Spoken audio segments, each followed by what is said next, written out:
Salut les petits potes, j'espère que vous allez bien. Aujourd'hui, on se retrouve pour une nouvelle vidéo avec un seul thread d'horreur et ce thread d'horreur, vous l'attendez depuis un petit moment. Un thread où je vous raconte quelque chose qui m'est arrivé quand j'étais vraiment petit. Normalement, je vous ai déjà raconté deux threads d'horreur personnels à moi sur la chaîne. Et avec celui-ci, ce sera le dernier thread d'horreur personnel que je vous raconterai. J'en ai pas d'autres et à vrai dire, j'aurais préféré en avoir zéro. Mais bon, c'est la vie, c'est comme ça. D'ailleurs, au passage, hier, il y a cette vidéo là qui est sortie. Je sais que YouTube il envoie pas forcément les notifs, du coup je préfère vous le dire. Allez, on va pas perdre plus de temps, donc si jamais tu veux soutenir, n'hésite pas à mettre le petit pouce bleu. Et si toi là t'es pas abonné, on va se faire un petit deal toi et moi. Tu regardes la vidéo, si ça te plaît pas, ça te plaît pas. Par contre, si jamais tu kiffes, n'hésite surtout pas à activer le petit bouton rouge là, s'abonner. Ça fait plaisir. Allez, prends la boisson de ton choix et installe-toi confortablement.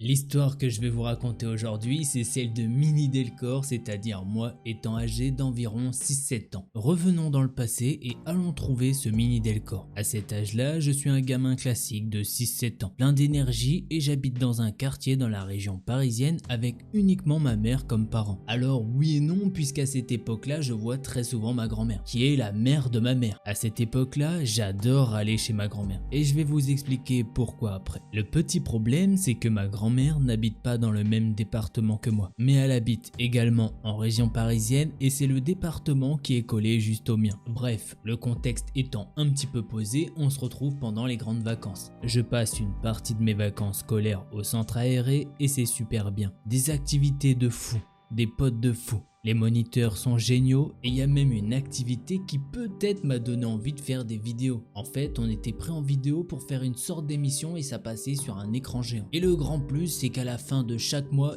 t'as une petite activité extra, du style aller au parc Astérix. Bref, tout est beau jusque là et tant mieux puisque ça va pas durer. Et le deuxième mois des vacances scolaires, j'aime bien le passer chez ma grand-mère. Tout le monde est content, ça repose un peu ma mère. C'est vrai que c'est pas facile de surveiller une pile électrique comme moi. Quant à ma grand-mère, elle est contente, ça lui fait de la visite. Pour se rendre chez ma grand-mère, il faut que ma mère et moi-même prenions le bus de ville le matin pour arriver jusqu'à la gare. Ensuite, prendre un train qui nous mène jusqu'à une autre gare et là, t'as un changement de train à faire. Et justement, c'est au moment de changer de train qu'il y a un petit point stratégique. On retrouve ma grand-mère et du coup, ma mère peut repartir en direction de chez elle. Du coup, je me retrouve maintenant avec ma grand-mère et nous prenons le second train qui arrive donc dans la ville où elle habite. On est arrivé à la gare et maintenant deux choix s'offrent à nous. Soit on marche pour rentrer jusqu'à chez elle, soit on prend le taxi vu que ma grand-mère habite assez loin de la gare. Et en plus c'est une ville pas ultra bien desservie par les bus. Sachant que de mon souvenir c'est une ville qui est composée principalement de maisons. Bref, on décide quand même de marcher. Comme ça on peut discuter tranquille. Et puis bon, on a des jambes, c'est fait pour ça. D'ailleurs il y a un petit point à savoir. Je dis bien que c'est ma grand-mère. Mais à cette époque là, faut savoir que ma grand-mère a quoi, 46-47 ans. Donc ouais, elle est assez jeune pour être grand-mère. Le chemin se passe très bien, il est très long mais c'est une ligne droite donc bon. En soi c'est pas très chiant non plus. On arrive devant le portail de sa maison et là j'entends un énorme bruit. On dirait clairement que quelqu'un essaye de détruire le portail de l'intérieur. De ce fait, il y a une réaction en chaîne. Les deux bas rouges qui se trouvent dans la maison de gauche se mettent à aboyer comme jamais. Je peux vous dire qu'à ce moment-là vous n'êtes pas serein. T'as même l'impression que la clôture où sont les deux bas rouges ne va pas tenir. Ma grand-mère ouvre donc assez vite le portail et là je comprends pas du tout ce qui m'arrive. Je me retrouve projeté par terre avec un énorme poids sur moi. J'ai à peine le temps d'ouvrir la bouche pour dire quelque chose à ma grand-mère que je suis directement obligé de la refermer. Puisque oui, il y a une grosse langue bien baveuse qui me tartine le visage de salive. La personne qui m'a plaqué par terre n'est autre que Jimmy, mon labrador. Malgré ça, j'arrive à me relever tant bien que mal. Et bien évidemment, je joue instantanément avec mon chien, laissant au passage ma grand-mère un petit peu seule. Désolé mamie. Il se passe un certain nombre de minutes voire heures et nos acolytes Minnie Delcor et Jimmy sont alors épuisés. Je rentre alors dans la maison et je suis accueilli par une merveilleuse odeur. Ma grand-mère m'a préparé un plat que j'affectionnais bien en étant petit. Une pizza maison au gigot d'agneau. Étant petit, il est vrai que parfois des bouts de ma pizza tombent malencontreusement par terre, ce qui faisait un heureux. Après le repas, je suis bien requinqué et je repars jouer avec Jimmy pendant quelques heures. D'ailleurs, je vais profiter de ce moment pour vous décrire un petit peu la maison pour que vous compreniez quelques petites choses. Il y a donc naturellement le portail. Une fois que tu es rentré, tu peux faire quoi, 2-3 mètres, et ensuite tu peux prendre 2 escaliers qui montent. Au bout d'une douzaine de grosses marches, eh bien tu as un premier palier où se trouve une piscine gonflable avec des petites fleurs et tout. Ensuite tu montes encore quelques marches et se trouve donc le deuxième palier, là où se trouve donc la maison. Et derrière la maison se trouve un grand jardin avec un très grand mur à l'arrière. Ce qui fait que quand tu passes le portail, tu rentres pas directement dans la maison. Il te faut bien au moins une trentaine de secondes juste pour monter les escaliers. La maison, quant à elle, est assez grande pour un gamin. Elle est composée de 2 étages plus un grenier. Voilà, la description est finie. Il est maintenant 19 h et Jimmy se met à aboyer comme un fou. Il court vers le portail. Je comprends assez vite que c'est Michel, le compagnon de ma grand-mère, qui rentre. Je descends également les marches en courant, ce qui à vrai dire est une assez mauvaise idée. Mais bon, j'ai toujours couru dans ces escaliers-là, les preuves, les petites cicatrices sur les genoux. Michel rentre dans la maison et je lui dis bonjour papy, puisque oui, à cette époque-là, je le considère comme mon papy, même si biologiquement ce n'est pas le cas. On rentre alors tous les trois dans la maison et on discute un petit peu. On mange et le soir, on décide de regarder un petit film sur le rétroprojecteur au 2e étage. Ma grand-mère et Michel sont sur un canapé et moi je suis sur un canapé clic-clac avec mon petit Jimmy. Je ne me souviens pas du tout de la fin du film, m'étant endormi comme une grosse quiche. Je me réveille donc le matin dans ma chambre avec un gros poids sur moi. Vous avez compris, qui prend au moins 60% du lit, je parle bien sûr de Jimmy. 10-11 jours de pur bonheur se passent comme ça sans qu'il ne se passe rien de notable. Arrive alors un dimanche et Michel doit partir dans un autre département pour une semaine pour le boulot. Chose assez classique en soi. Le lundi arrive et on se rend compte que le frigo est bientôt vide. Il faut donc aller faire les courses. On se rend alors à pied avec ma grand-mère dans un supermarché qui se trouve non loin de la gare. Puisque justement on sait qu'au retour on va devoir prendre un taxi étant donné qu'il y aura trop de courses. Et pour le coup Michel a dû prendre la voiture pour le boulot. Le trajet se passe nickel. Les courses c'est pareil, avec ma grand-mère c'est pas compliqué, dès que je regarde un truc, et bah hop, c'est dans le caddie, alors que j'avoue que je demande même pas forcément. On arrive alors au rayon toutou du supermarché, et puis là tous ceux qui ont un chien, et bah ils connaissent ce sentiment. T'as juste envie de tout acheter pour ton petit chien, et là il y a un problème, il n'y a pas de balle de tennis. Comment faire alors que moi et Jimmy on a bientôt plus de balles de tennis? Mini Delcor n'est pas bête et je dis alors à ma grand-mère que je vais aller en chercher 2 rayons plus loin dans le rayon des jouets pour enfants. J'arrive dans le rayon enfants et là je tombe sur des cartes Pokémon, en veux-tu, en voilà. Je suis donc émerveillé par ce rayon. À ce moment-là je ne vois rien d'autre devant moi. À ce moment-là je suis émerveillé par ce qui se passe devant mes yeux. Je ne vois rien d'autre que ce qui est devant moi. Je n'ai aucune vision périphérique à ce moment-là. J'arrête alors de baver devant tout ça et je me dis que je vais rejoindre ma grand-mère. Je lève un petit peu ma tête et ma vision périphérique s'étend un petit peu, ce qui fait que je vais remarquer un détail assez troublant. Il y a quelques minutes, j'ai débarqué dans ce rayon et il y avait déjà un homme qui se trouvait là, devant les jouets pour filles qui se trouvent un petit peu plus loin sur ma droite. Sur le coup, j'avoue que je bug un petit peu. Je me dis que je suis quand même resté dans mon monde pendant quelques minutes à fixer des cartes Pokémon. Je suis un enfant, du coup ça me paraît normal que moi je sois émerveillé par ce genre de choses. Mais lui pour le coup n'a pas bougé d'un iota. Et à vrai dire, il a pas forcément l'air intéressé par les articles qui se trouvent devant lui. Je commence alors à faire demi-tour pour retrouver ma grand-mère. J'ai à peine fait 3-4 mètres que je rentre littéralement dans le caddie de ma grand-mère. Elle me demande vite fait ce que je faisais et je lui explique que j'ai juste kiffé devant les articles Pokémon. Et comme j'ai la meilleure grand-mère, et bah elle me dit bah vas-y, prends-toi un petit paquet de cartes. Et au passage elle me dit bah t'as pas pris les balles de tennis. Je fais alors de nouveau 3-4 mètres en direction des cartes. Je prends mon paquet et je dois me rendre quelques mètres plus loin pour prendre les balles de tennis. Je jette alors un dernier coup d'œil sur la droite et cet inconnu n'a toujours pas bougé d'1 centimètre. Je reviens alors auprès de ma grand-mère et on finit nos courses tranquillement. On sort du magasin et ma grand-mère appelle le taxi pour qu'il vienne nous chercher. Ma grand-mère elle lui dit alors de venir devant le magasin. Quelques minutes après, le taxi est arrivé. Il nous aide à mettre les courses dans le coffre et il demande l'adresse à ma grand-mère. Elle lui donne alors l'adresse où on doit se rendre. On monte dans la voiture et hop, direction chez nous. La journée se passe très bien et Jimmy est juste refait, il court partout avec ses nouvelles babales. On arrive alors sur les coups de 19 h et Jimmy aboie beaucoup. En soi, c'est tout à fait normal étant donné que c'est l'heure habituelle où Michel rentre. Du coup, c'est pas du tout anormal ce type de comportement, un chien c'est quand même bien programmé. Mais ma grand-mère et moi-même, on sait que c'est pas lui, car de 1, il est en déplacement. Et de 2, c'est pas l'aboiement en mode content, c'est plus l'aboiement je défends mon territoire.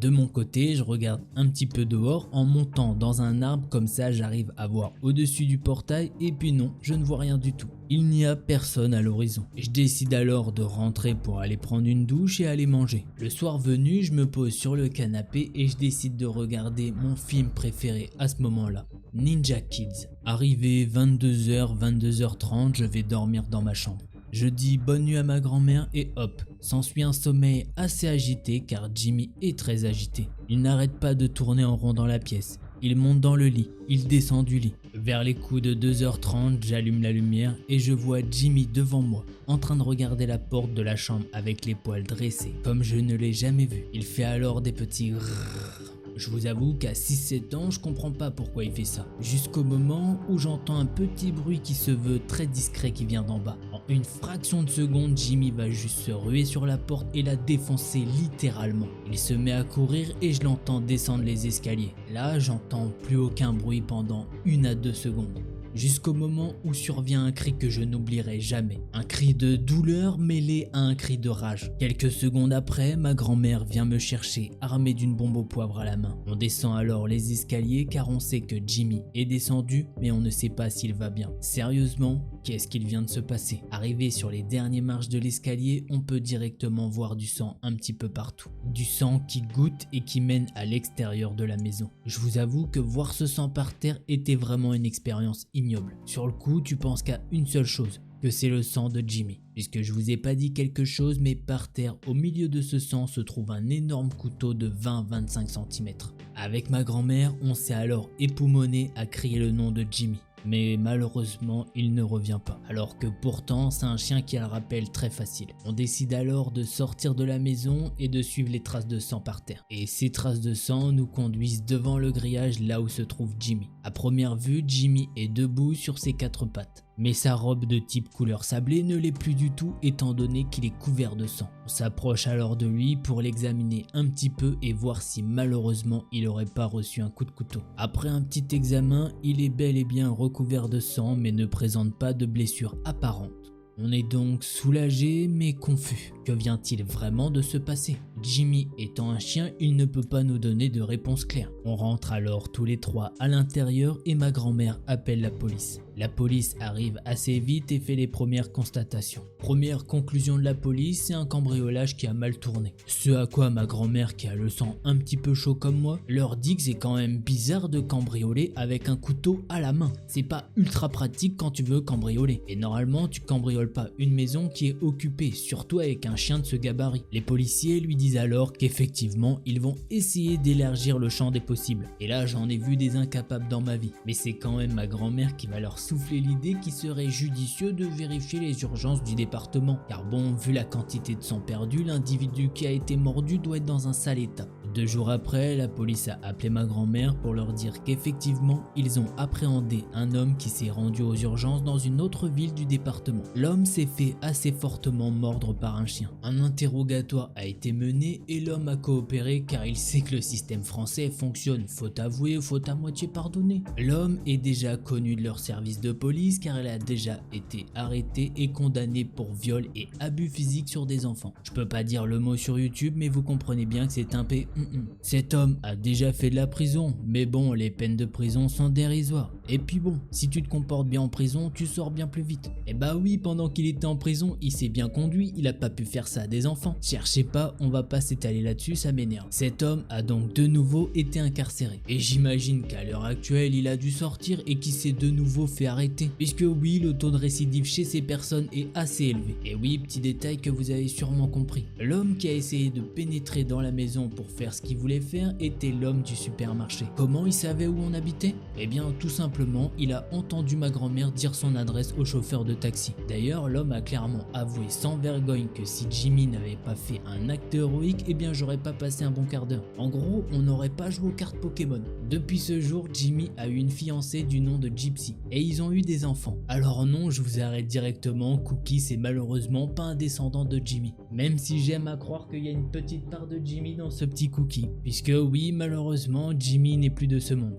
et Gypsy non plus. Ma grand-mère, quant à elle, est un petit peu plus traumatisée par cette expérience que moi, étant donné qu'elle habite encore dans la maison. De ce fait, elle doit toujours vivre avec un chien. Le dernier en date étant César, un berger allemand. Un ancien chien qui travaillait pour le GIGN ou le RAID. J'avoue que je sais plus si c'est l'un ou l'autre. Mais en gros, c'est un chien qui est extrêmement bien éduqué et qui est prêt à défendre sa maîtresse coûte que coûte. Voilà, Jimmy repose en paix, je t'aime et c'est ainsi que se termine cette histoire. Bon, j'avoue que j'avais préparé une conclusion, mais je crois que j'arriverai pas à la faire. Et j'espère que vous avez aimé la vidéo, même si j'avoue que d'un côté j'aurais préféré qu'elle soit pas présente, on va pas se mentir. Ce qui fait que vous comprenez un petit peu mieux pourquoi j'ai un labrador et que je l'aime de tout mon cœur. Le chien, il sera toujours là avec toi, que ça soit dans les bons ou les mauvais moments. Enfin bref, on va pas s'éterniser, sinon je vais chialer. Allez, je vous dis à la prochaine, prenez soin de vous et prenez soin de vos animaux. Tous les petits potes. Salut les petits potes, j'espère que vous allez bien. Ouais, c'est ça. Salut les petits potes, j'espère que vous allez bien. I just want to play a game with you. Hey, don't you run away. Please stay. Stay with me.